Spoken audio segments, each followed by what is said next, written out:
Hi everyone, welcome back to the University of Guelph Arboretum. My name is Michelle and I'm a naturalist intern here at the Arboretum. And I'm back for another Wednesday virtual walk. And there's actually some exciting news about these virtual videos. And that is, if you've enjoyed following me along on these walks and you're in Guelph or nearby, we're now able to welcome you for in-person Wednesday noon walks. So starting next week, instead of filming a video, what I'll be doing is hosting these in-person walks. And if you would like to attend, they're open to anyone, whether you're a student here at U of G or a community member who would like to get to know the Arboretum a bit better. Just simply come to the Arboretum and meet me at the kiosk Wednesdays at 12:15. Barring any inclement weather, I'll be there and I'll be excited to see you there.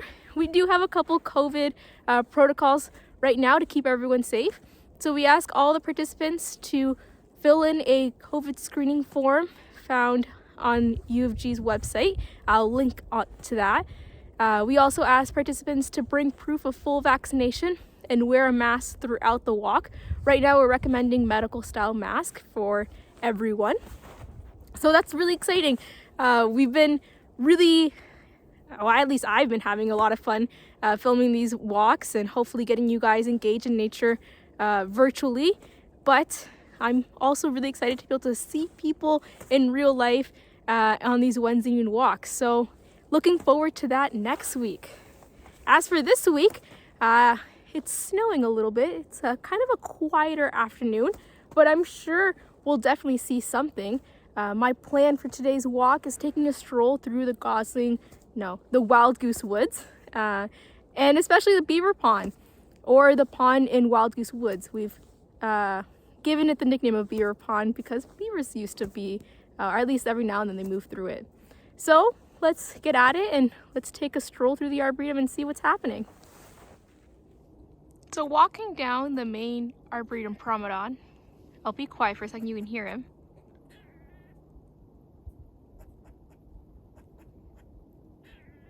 Hopefully you can hear the little meow. And if we zoom in a little bit, there's a squirrel dray, so a squirrel nest, and a melanistic gray squirrel sitting on its nest, just on the right-hand side of the top of that little bundle of leaves, and he's calling.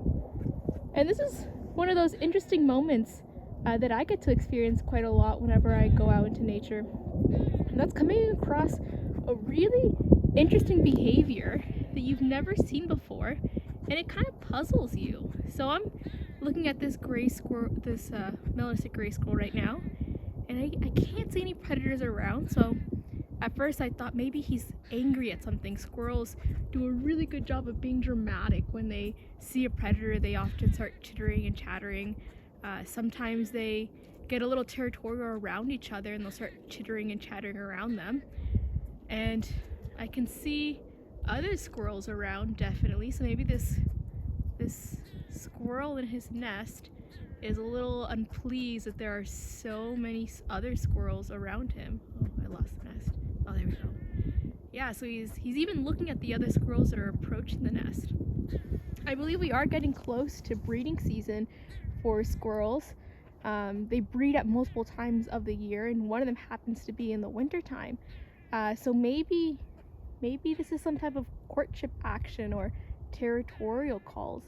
I'm not all the way sure, and it's something that I'll have to research more when I get back, but definitely a pretty neat encounter for me. When you see a common animal like squirrels, sometimes it can be easy to dismiss them and walk by.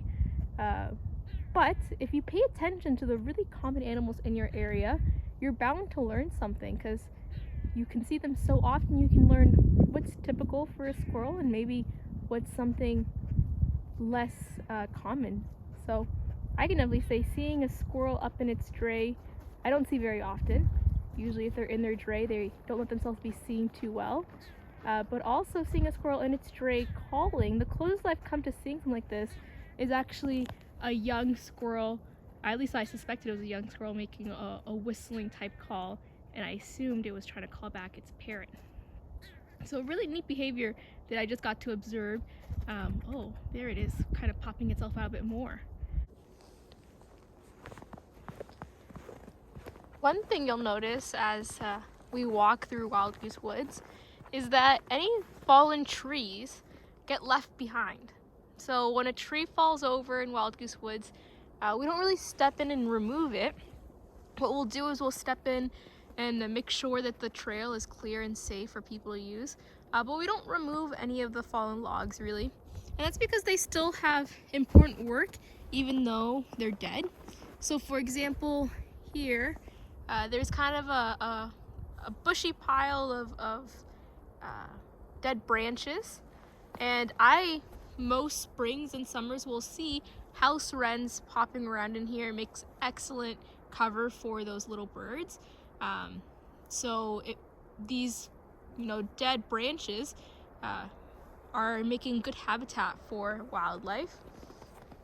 Another important role they serve is that these fallen logs, for example, nature is equipped to break them down. And within these fallen logs, there's a ton of nutrients and energy really. They got put into growing the tree. And so if we were to remove them, we're basically stealing those resources from nature. So detrivores, these are organisms that can break down organic material. They'll step in and work their magic, and over time, it won't happen quickly, but over time these fallen logs will get recycled back into the earth. And if you were to come and walk Wild Goose Woods or even Victoria Woods, you'd notice that the ground isn't very flat. And that's in part because these fallen logs have been left to decompose naturally in this environment. So as they decompose, they create kind of little hills, little mounds of organic matter. And so the ground here isn't flat. There's little grooves and dips and mounds where fallen logs have naturally been left to decompose. It's also a telltale sign of an old growth forest. So old growth forests are characterized as forests who haven't had any huge significant human impact. So no one's stepped in here and done any significant clear cutting or really changed this landscape since the last glaciation. So it's a really special type of habitat because, especially here in Southern Ontario, where human impact is quite vast, you don't get to see old growth forest as often as some people would like. I would love to see old growth forest more widespread. So be able to have an old growth forest here in Guelph, right by the university, in my opinion, is a pretty special thing. So the reason why we just turned away from it, it's hard to tell, but that's actually out in front of me where that swooping branch is. That's the quote-unquote beaver pond. So it's actually a man-made pond. There is a lot of parts of the Arboretum that were clear cut for agricultural use, and it's hard to believe because it's such a green space, but there in the past 50 years has been a lot of work to renaturalize a lot of space. And so this man-made pond is a beautiful addition to the Arboretum that attracts a whole lot of wildlife. A funny story to go along with this pond is that little, hard to see in the distance, but that little island way in front was actually put in on purpose to help encourage goose breeding. So hard to believe that just a few years ago, Canada geese breeding in Southern Ontario was quite a rare sight. They usually breed up north. And if goslings were ever seen here in Southern Ontario, it was quite the spectacular event. Everyone loved goslings, and so there was some efforts to help encourage their breeding. And that little island in the center of the pond is a really good example of some of the efforts that were put in to help Canada geese breed here in Southern Ontario. And clearly it worked. So that big push to help create habitat for Canada geese breeding here in Southern Ontario took off tremendously well. Now we can see Canada geese breeding here every single year, which I really like goslings, so I think that's quite special.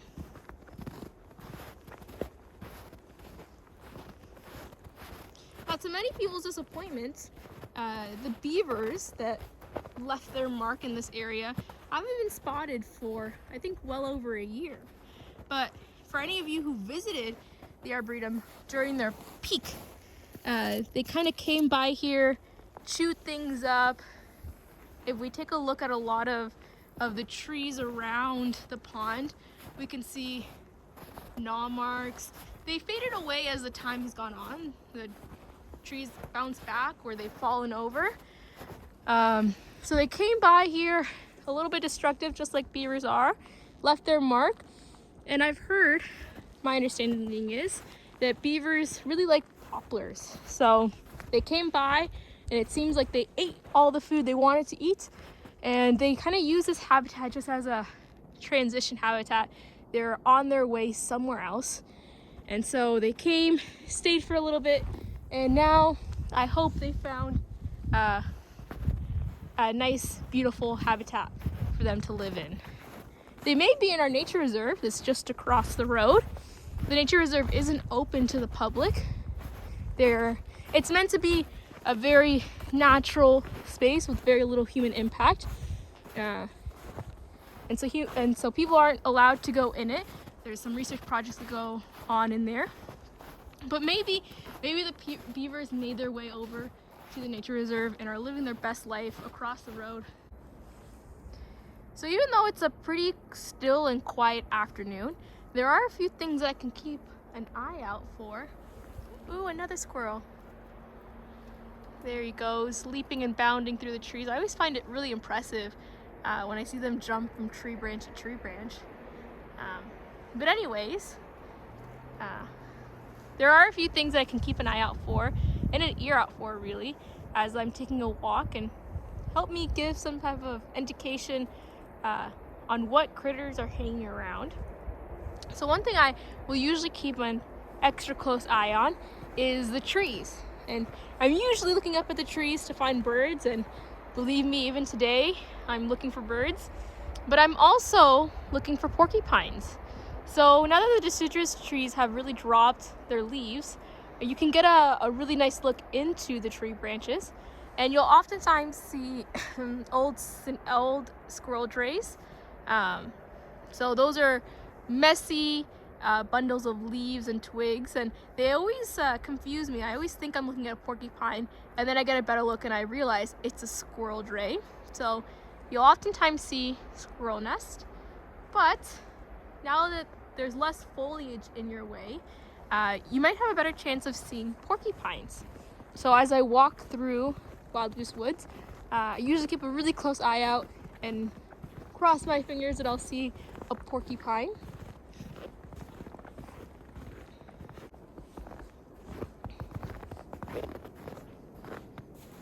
This is a cool animal sign. So what we see here, this is called the gallery, and here is the outer layer of bark for this tree. So obviously this tree is dead, and this is just a leftover log. And so we can imagine what it would look like. Actually, we can just look below here at the bottom. This is what it would appear on the outside when the bark is covering the inner layers of the tree. It looks pretty normal. But if we peek in between the layers of the bark and the tree, we can see these little runway pathways almost within the tree. And this is actually a sign of a wood-boring beetle having lived in this tree. So it's moved around within the tree. It's consumed parts of the tree. And so this is a fun little animal sign in the sense that insects are all around us. And we, in the summer months, will usually see things like mosquitoes and dragonflies. But there are loads of insects we don't even get to see most of the time because they live in more inconspicuous places.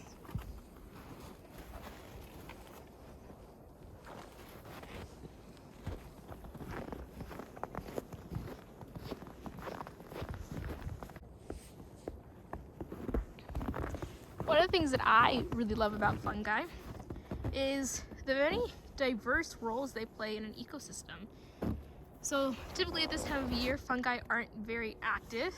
And that's because it's so cold and it's so dry from the point of view of all the water around us is frozen and not very accessible. And so these conditions make it so fungi generally aren't very active at this time of year.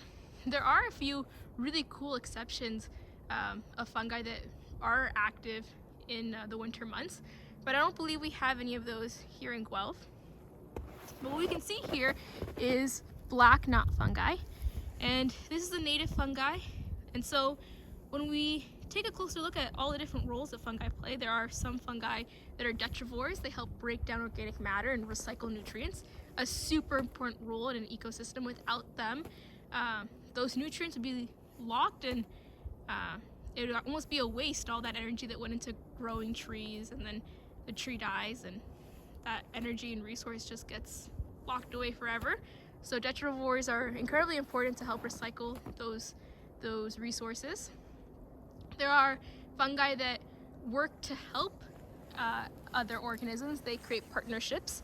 So the root system of trees, we are often led to believe that trees are kind of a one-man show, and they use their roots to gather water and nutrients from the soil.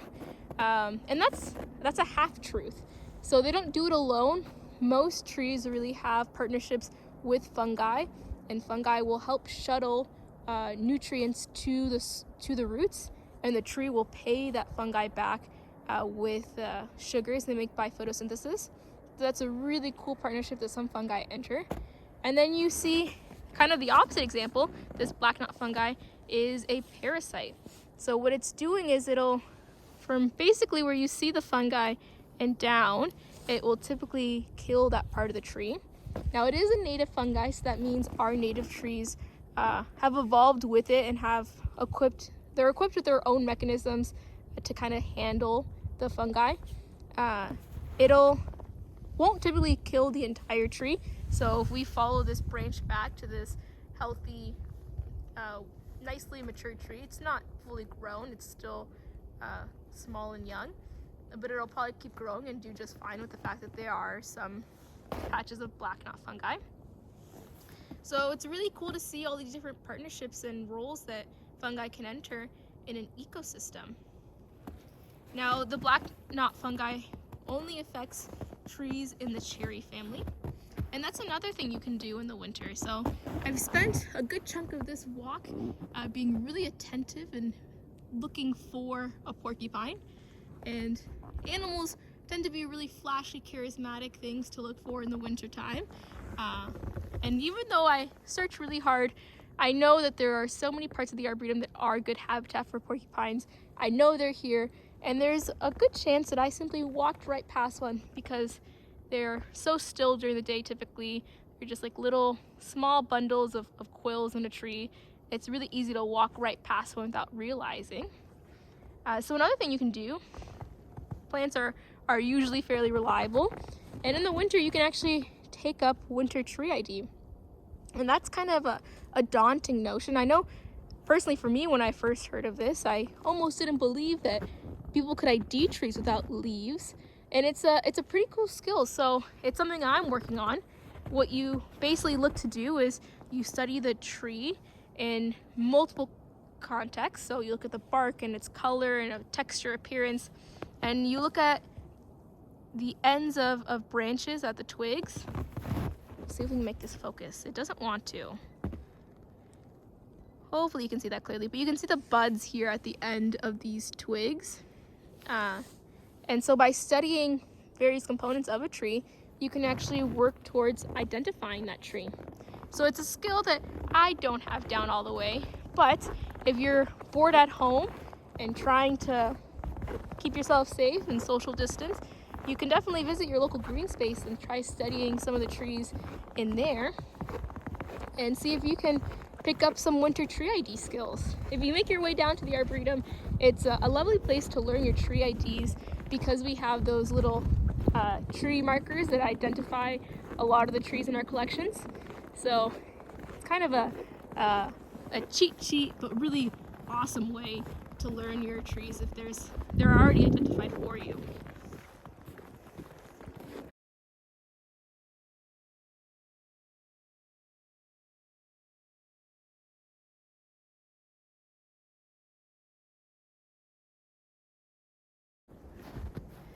Speaking of winter tree ID, black cherry trees are one of my favorite trees to ID because their bark is just so distinctive. So they have this kind of flaky texture to their bark. It almost looks like little patches of flaky bark, and they're dark brown. From a distance you can see how different this bark looks to all the trees kind of around it. So I think it's a very friendly tree when learning tree ID because its bark is pretty distinctive and kind of gives itself away without having to study it too closely.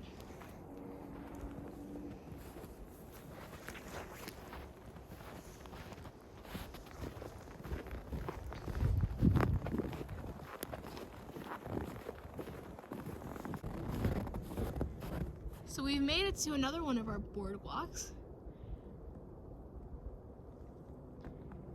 So it's hard to tell, but the ground here, it gets flooded and kind of dries out at different parts of the year. In the springtime, all this kind of reservoir of water here held in the snow will melt, and spring showers will also fill up this ephemeral pond. Ephemeral meaning for a short time, so a temporary pond. And that's why we have the boardwalk. It's because part of the year we just wouldn't be able to walk through this area without it.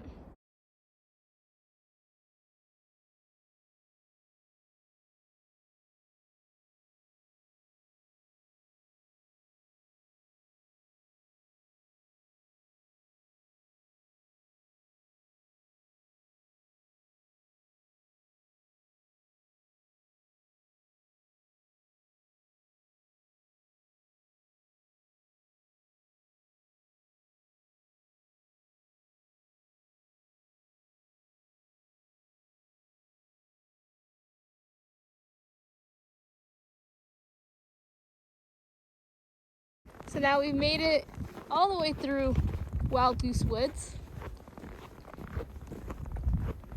And on this end of Wild Goose Woods, there is a small parking lot. And we're about to make it to the kiosk. So I think it's a pretty fitting place to cap off this virtual walk, since next week I'll be meeting some of you guys, hopefully, real life people, which is super exciting, for me at least, here at the kiosk. So another little plug, if anyone is interested in joining me next week for an in-person Wednesday noon walk, I will be meeting you all right in front of this kiosk here at 12:15 on Wednesday. So I hope you enjoyed that stroll through Wild Goose Woods, and I hope to see some of you out here next Wednesday. Have a good week, guys.